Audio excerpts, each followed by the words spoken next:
시청자 여러분 안녕하십니까? 박용의 뉴스라이브 문을 엽니다. 맑고 건조한 날씨가 이어지고 있습니다. 한낮 기온도 쑥쑥 오르는 가운데 다음 주에는 서울이 26도까지 오르겠습니다.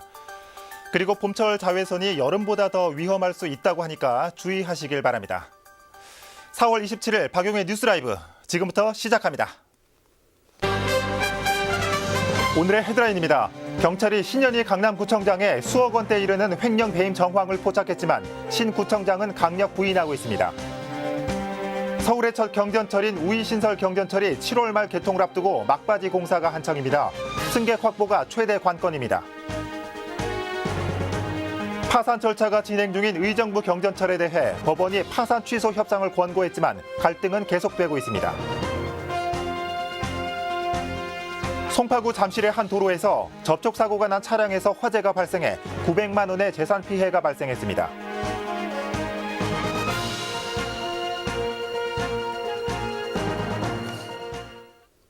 첫 소식입니다.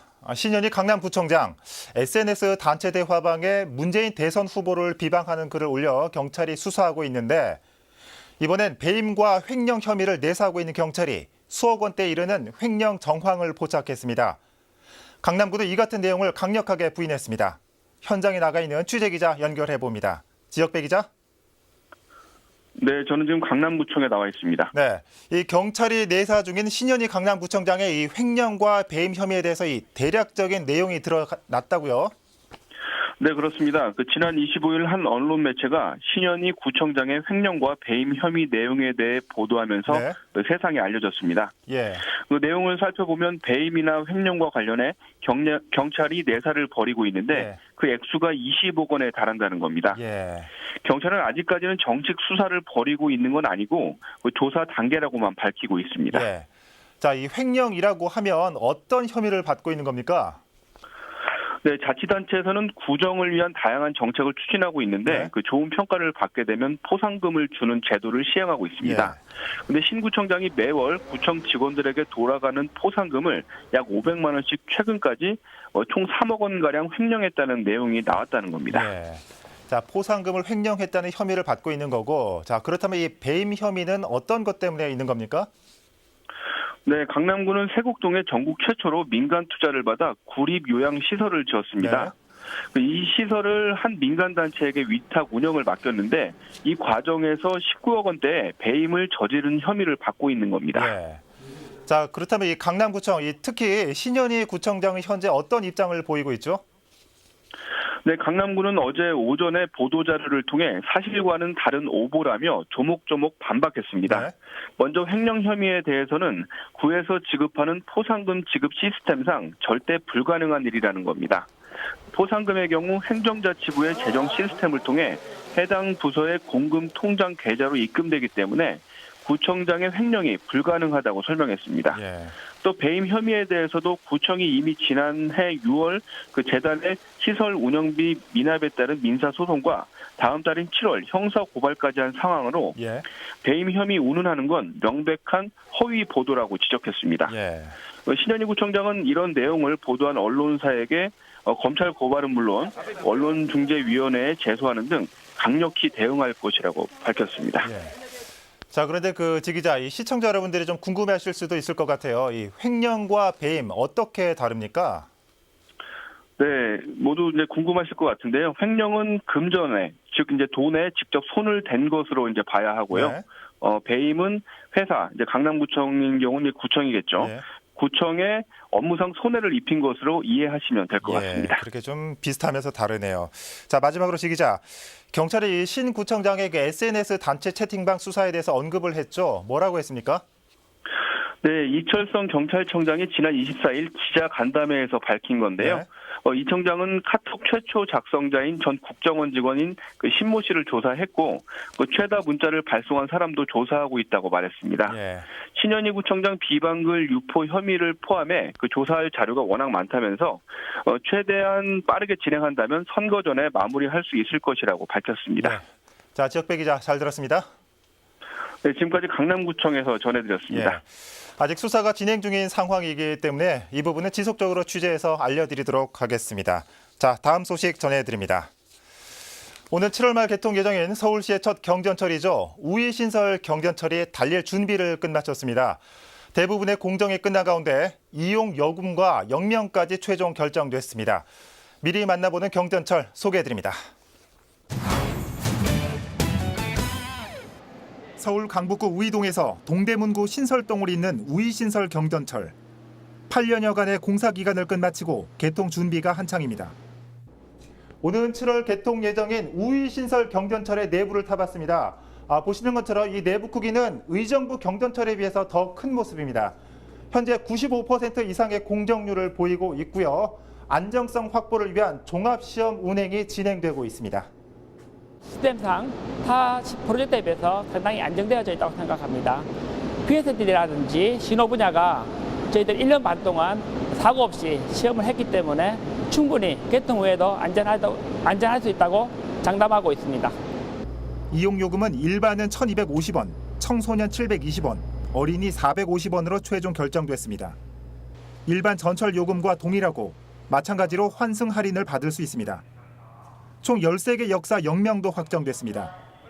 북한산 우이역을 시작으로 솔밭공원, 4.19 민주묘지를 거쳐 솔샘역, 북한산 보국문역, 정릉역 등으로 결정됐고 환승역인 성신여대 입구역과 보문역, 신설동역은 기존 역명을 그대로 사용합니다. 자동 무인 시스템으로 174명 정원에 최대 300명까지 탈 수 있습니다. 출퇴근 시간에는 2.5분에 한 대씩 운행되며 우이동에서 신설동까지 20분이 소요돼 다른 교통수단에 비해 절반 이상 시간이 단축될 전망입니다. 딜라이브 서울 경기 케이블TV 박용입니다. 하지만 풀어야 할 숙제도 있습니다. 지난해 자금난을 이유로 한 차례 공사 중단 위기를 넘겼던 우이신설 경전철. 서울시에 잇따른 경전철 사업의 바로미터가 되기도 하고 타 지역 실패 사례도 있기 때문에 안정적인 수익 창출을 최우선 목표로 삼고 있습니다. 계속해서 전해드립니다. 지난해 8월 개통 3개월을 앞두고 공사 잠정 중단을 통보했던 시공사. 자금난이 예상된다며 수익성 개선을 요구했고 서울시가 이를 거부했기 때문입니다. 인간 삭제 요구 들어줄 수 있는 상황은 아니거든요. 공공기관이 하나의 일반 개인 민간 기업의 채무 보장을 해줄 수는 없거든요. 최근 우이신설 경전철의 금융주관사인 국민은행이 3,850억 원 규모의 리파이낸싱 약정을 체결하며 공사가 급물살을 탔습니다. 수익 배분 구조도 조정됐습니다. 서울시 최초의 경전철 사업이 지속 가능하기 위해서는 안정적인 수익 창출이 무엇보다 중요합니다. 인근 지자체의 경전철이 승객 부족으로 운영 적자를 보였던 것과는 달리 일단 우이신설 경전철 측은 이용률 면에 있어서는 낙관적으로 전망하고 있습니다. 수익의 대부분인 이용요금에 있어서 손익분기점은 충분히 넘을 것이라는 게 사업자 측의 설명. 저희들이 일일 수송을 13만 명 정도로 예측하고 있는데 지금 현재 우이동에서 신설동까지 가는 중간에 환승할 수 있는 역들이 많아서 승객 소요 측면에서는 긍정적으로 평가하고 있는 상황입니다. 역명이 확정된 이후 역명 병기 사업도 진행됐습니다. 서경대가 북한산 보국문역에 그리고 국민대가 정릉역에 대학 이름을 함께 넣기 위한 입찰에 참여한 것으로 알려진 가운데 한 곳당 수천만 원에서 많게는 1억 원대의 수익이 창출될 것으로 전망됩니다. 지난해 승객안전에 지적을 받았던 스크린도어 광고물 부착은 수익 사업에서 제외됐습니다. 딜라이브 서울 경기 케이블TV 박용입니다. 그런데 파산 절차가 진행 중인 의정부 경전철은 해결의 실마리가 보이지 않고 있습니다. 법원이 의정부시와 사업자에게 파산 취소를 위한 협상을 권고했지만 양측의 입장차는 좁혀지지 않고 있습니다. 전병천 기자입니다. 의정부 시민의 발이 될 거라는 기대를 한몸에 받았던 의정부 경전철. 개통 4년 6개월 만에 2천억 원대의 누적 적자를 견디지 못해 지난 1월 파산 절차에 들어갔습니다. 법적 수순을 밟은 지 3개월. 서울회생법원이 권고 명령을 내렸습니다. 의정부시와 경전철 사업자가 파산 신청 취하 여부를 놓고 협상을 벌이라는 겁니다. 다시 파산이 아닌 다른 방법이 있느냐를 양쪽 법무 대리인과 이쪽의 의뢰인들이 논의를 하라라고 지시를 해서 지금 2차에 걸쳐서 협상이 진행되고 있는데 이에 따라 양측 법률 대리인이 두 차례 협상을 했지만 입장 변화는 없습니다. 의정부 시는 운행 수익과 지출을 비교해 차액을 지급하는 방식으로 적자를 보전해 주겠다는 입장입니다. 우리가 그 손해는 법적으로 지원한다니까, 개인 기업이니까 총 수익과 총 지출이 모자라는 것까지 지원한다는데, 사업자는 당초 시의 제안과 별반 다르지 않다며 파산을 더는 미룰 수 없다는 반응입니다. 실제 파산 신청 이후에 의정부 시에서 지금 제안한 게 작년 사업 재구조와 제안하고 달라진 게 하나도 없거든요. 그런 상황에서 어떻게 파산 신청을 우리가 취하하거나 이렇게 할 수 있는 방법이 없는 거죠. 파산을 놓고 양측이 엇갈린 행보를 보이는 의정부 경전철. 의정부시와 사업자가 뚜렷한 시각차를 보이는 가운데 경영 정상화로 가는 길이 험난할 것으로 보입니다. 딜라이브 서울 경기 케이블 TV 전병천입니다.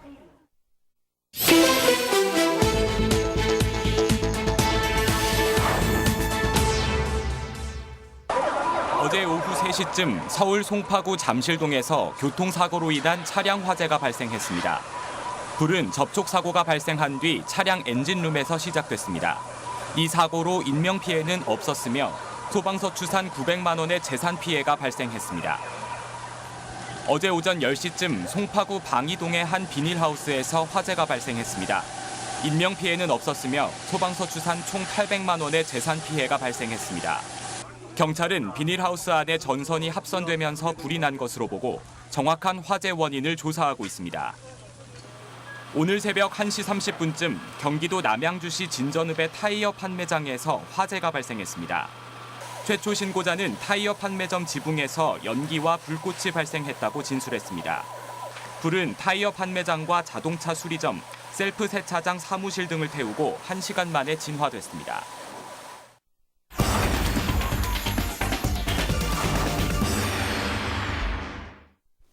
고양시 일산 호수공원에 꽃의 향연이 펼쳐졌습니다. 바로 내일부터 고양 국제꽃박람회가 시작되기 때문인데요. 개막을 하루 앞둔 오늘 미디어데이가 열리고 있다고 합니다. 현장에 나가 있는 취재기자 전화 연결하겠습니다. 이상범 기자. 네, 고양 국제꽃박람회 현장에 나와 있습니다. 네, 오늘이 미디어데이라고요? 네, 꽃박람회는 일반 관람이 내일부터입니다. 네, 그에 앞서서 박람회 측은 언론사 기자들을 초청해서 올해 꽃박람회 방향 그리고 규모 등을 설명하는 자리를 마련했습니다. 네. 오늘 미디어데이에선 기자 30-40명이 참석했습니다. 예. 자, 내일부터 본격적인 손님 맞이에 들어갈 텐데 준비는 다 돼 있겠죠? 네, 현장에선 지금 막바지 작업으로 분주한 모습입니다. 꽃박람회는 크게 야외 전시와 실내 전시관으로 구분되는데요. 각종 조형물과 정원들로 꾸며진 야외 전시장은 현재 거의 마무리 단계를 보이고 있습니다. 예. 지금은 행사 관계자들이 관람객들의 안전을 위해서 시설물에 대한 최종 점검을 실시하고 있습니다. 예. 반면 실내 전시관은 이 시각에도 분주하게 움직이고 있습니다. 실내에는 희귀식물 등은 물론 전 세계 꽃들을 전시하고 있는데요. 이처럼 준비가 지연되는 건 생육 기간이 짧은 화초다 보니 개막일에 맞춰 국내로 들어오기 때문입니다. 네. 박람회 측은 오늘 밤 늦게까지 작업을 해야 될 것으로 내다보고 있습니다. 이 화면으로만 봐도 이 꽃의 모습이 참 예쁘네요. 그런데 이 매번 꽃박람회 때마다 이 새로운 주제와 관람 포인트가 있었죠. 어떻습니까? 네. 이번 축제의 관람 포인트는 뭡니까? 네, 고양 국제꽃 박람회엔 30개국이 참여하고 있습니다. 네. 전 세계의 다양한 꽃들을 볼 수 있는 건 두말 나이였고요. 일몰 이후 박람회를 방문하는 것도 좋을 듯합니다. 예. 올해부터는 야간 개장을 야외 정원뿐 아니라 실내 전시까지 확대했습니다. 또 매일 밤 호수 위에서 라이팅 쇼가 펼쳐지고 클래식, 뮤지컬, 갈라쇼 등 야간 공연 프로그램이 다양합니다. 꽃박람회는 5월 14일까지 일산 호수공원 일대에서 열립니다. 네, 이상범 기자 수고했습니다. 네, 고양 국제꽃박람회 현장에서 전해드렸습니다. 네. 저도 고양시에 살고 있는데 호수공원과 꽃박람회 야간에 가는 것도 개인적으로 추천드립니다. 자, 꽃박람회를 앞두고 있는 고양시 호수공원 연결해봤습니다.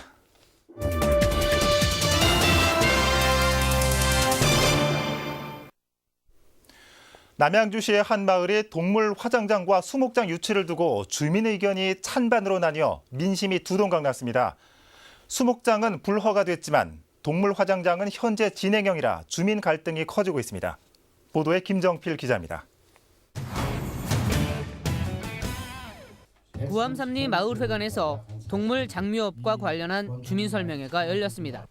동물 장묘업 시설 현황과 반려견 보호소의 용도 변경 절차 등을 설명하고 주민 의견을 듣기 위해서입니다.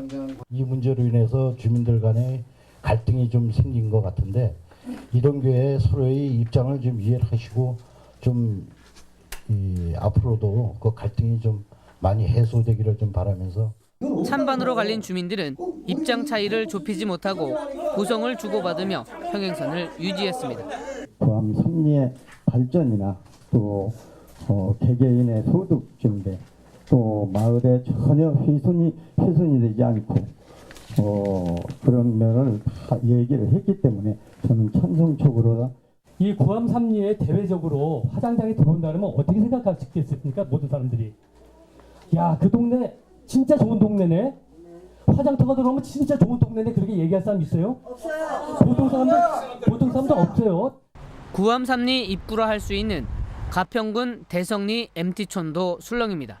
7년 전에도 구암리 화장터를 온몸으로 막아야 했는데 이번엔 동물 화장장이냐며 크게 반발하고 있습니다. 남양주에서 만약 그런 혐오수를 유치를 하려고 한다면 도로로부터 일단 확보를 하고 난 다음에 대성리를 거치지 않은 그 상태에서 추진을 해야지 애매한 대성리 주민들만 피해를 보고 있다 이거예요. 동물 화장장이 들어설 경우 MT촌 이미지가 나빠지고 펜션 손님이 줄까 걱정입니다. 대성리 주민들도 반려견 화장장 설치에 반대하며 마을 곳곳에 현수막을 걸었습니다. 특히 전원 마을을 꿈꿨던 이들은 반려견 보호소의 용도 변경에 가장 크게 반발하고 있습니다. 화장장 반대측 주민들은 한 대형 교회가 추진하던 수목장이 지난 20일 불허가가 되었다며 동물 화장장으로의 용도 변경도 반려되지 않을까 기대하고 있습니다. 딜라이브 서울경기 케이블TV 김정필입니다. 의장단 선출 방식을 교황 방식에서 후보자 등록 방식으로 바꾸려는 송파구의회의 움직임 최근 전해드렸죠. 하지만 이 안건은 상정되지도 못했고 앞으로도 불투명해 보입니다. 천서영 기자입니다. 의장단을 후보자 등록제로 뽑자는 안건은 운영위원회 상정도 되지 못한 채 회의는 정해됐습니다. 대통령 선거운동으로 상임위원회 위원들이 대거 회의 참석을 안 한 겁니다. 선거 국면에서 이건 이해를 해주셔야 돼요. 선거 국면에 구현이 최고 힘없는 구현이 위해서 이게 잘못된 거예요. 전체 8명의 위원 중 4명이 참석해 가까스로 회의는 개회됐지만 의결 정족수인 5명을 채우지 못해 정회한 겁니다. 의결 정족수가 아직 채워지지 못했습니다. 그래서 우리가 조금 의원님도 오실 때까지 좀 저희들이 좀 기다리도록 하겠습니다. 그래서 정회를 해서 의원님도 오실 때까지 좀 기다리도록 하겠습니다.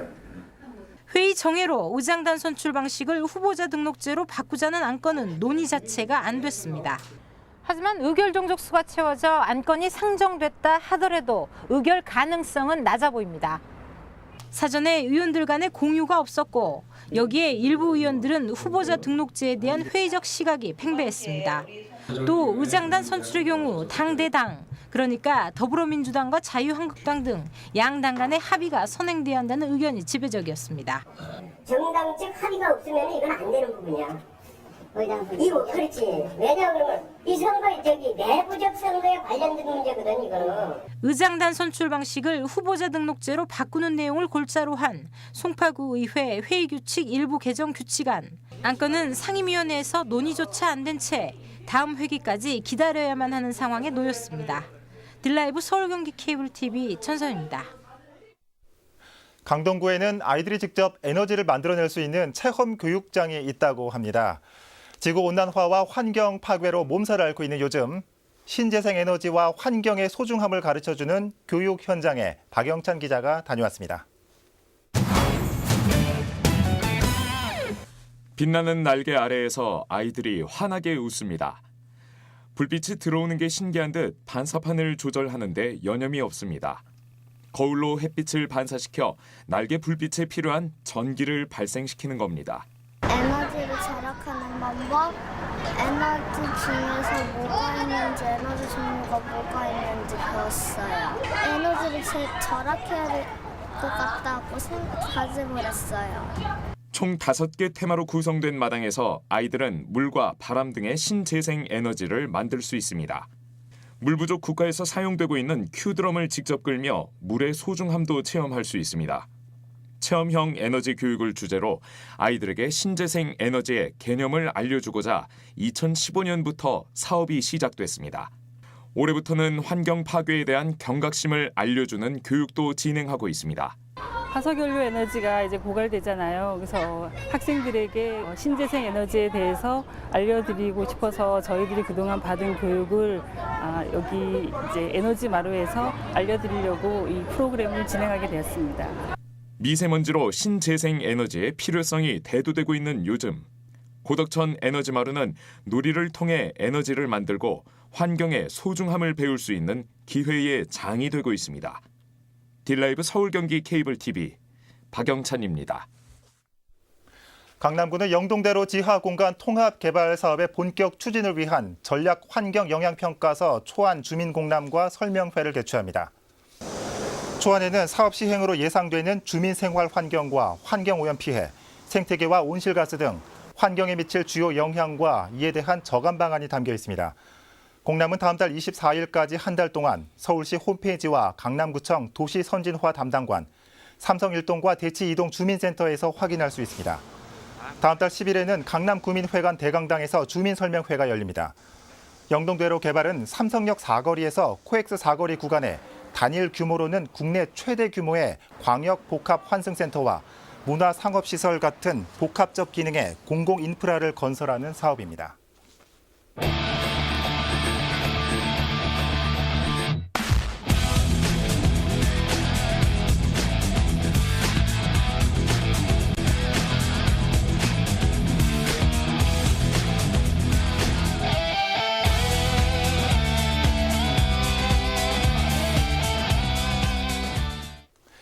오랜 시간 우여곡절 끝에 빛을 보게 된 우이신설 경전철.